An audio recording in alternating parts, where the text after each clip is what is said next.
I was driving to work and some girl jumped in front of my car and I think I might have killed her. Police, open the door! St. Paul Police, open the door! Number 4. Disregard. Straight upstairs. Yeah, appreciate that. In 2020, St. Paul police officers responded to a report of a domestic argument. The caller said it sounded like it had become very violent. I just need somebody to get up there and just tell them back off because someone's going crazy. When the cops approach the apartment, they hear a man yelling.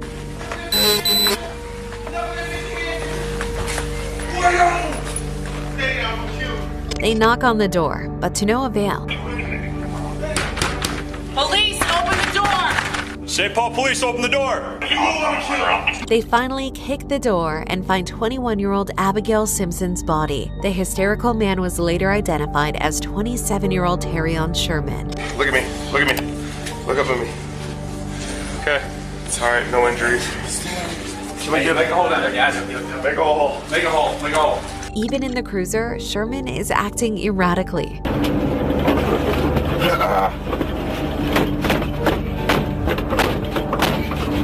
Cut it out! When he still doesn't calm down, the officers take him to the hospital. If you move, I'm gonna kill you.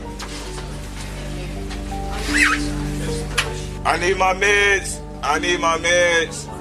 I need my meds. During his interrogation, Sherman said that his nephew, who was staying at Abigail's apartment, told him that Abigail was really a guy, leading to an argument and subsequent violence. And that's when he stabbed her. Terrion Sherman was sentenced to 40 years in prison. Number 3. In Kalamazoo, Michigan, a young woman walked into a police station with her parents and turned herself in. After talking to the officers, the father secretly handed them a note with an address and a statement that someone was in danger. Immediately, the cops headed to the location. Police department, you okay, bud?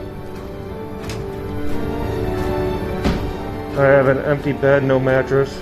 Unfortunately, they find the body of 25-year-old Mon Alblawi. So the woman identified as 21-year-old Ayanna Colin is brought to the interrogation room for questioning. What happened last night? Basically, he just got really violent.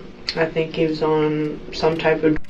According to her, she and Alblawi got into a fight over loud music. Things then escalated and he attacked her. And that's when I started fighting him back, like trying to push him.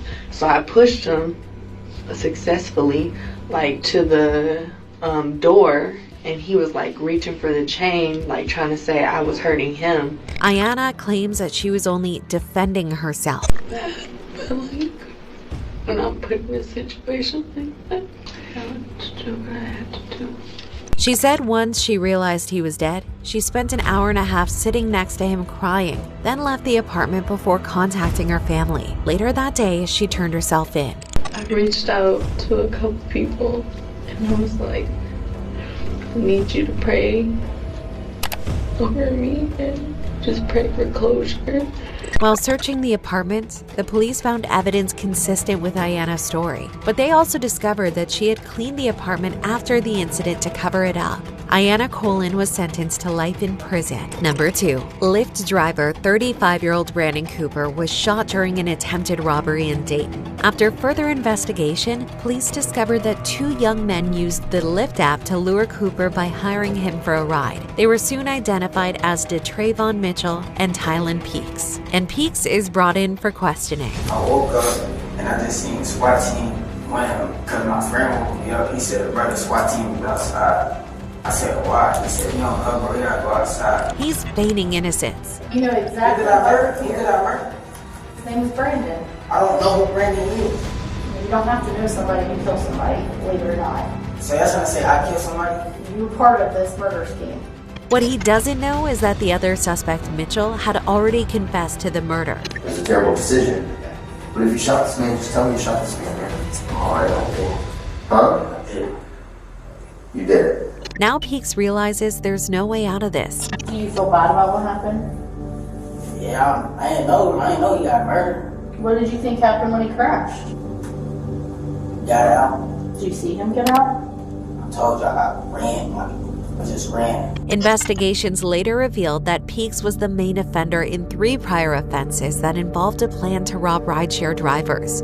Kylan Peaks and DeTravon Mitchell were sentenced to 27 years and 25 years to life in prison, respectively. Number 1. In 2025, Peoria police were dispatched to a fatal car crash scene in Illinois. So this is somebody hit by a car and they're saying they're not moving. Cat could always be wrong. When they arrive, they place the distraught driver in the cruiser while they attend to the injured victim. Brandon?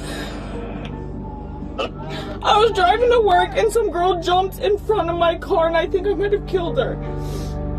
Oh my God. So you might have to grab our daughter. I'm on my way to get her. It's gonna be okay. The driver is obviously panicking. Am I in trouble? They even said it. They even said she came out of nowhere. She just literally jumped in front of the vehicle. I understand. It's okay. Just breathe. But this is an investigation, okay? And when she learns that the victim passed away on the scene, she realizes the trouble she's in. She came out of nowhere. She really did. I would never hit somebody on purpose, and I would never, I'd rather kill myself besides hit somebody. So if I ever saw her, I'd run anywhere else besides to her. The officers suspect she's intoxicated, and they ask her to take a breathalyzer test. Very good. Drinking today? Just at the bar earlier this morning. The result is 0.16, twice the legal limit. It's not my fault that somebody decided to walk in front of my car. Now, I might not be able to see my daughter because somebody decided to dart in front of my car.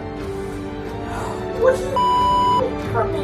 The suspect was hit with multiple charges, including driving under the influence and aggravated driving. Her case is still ongoing.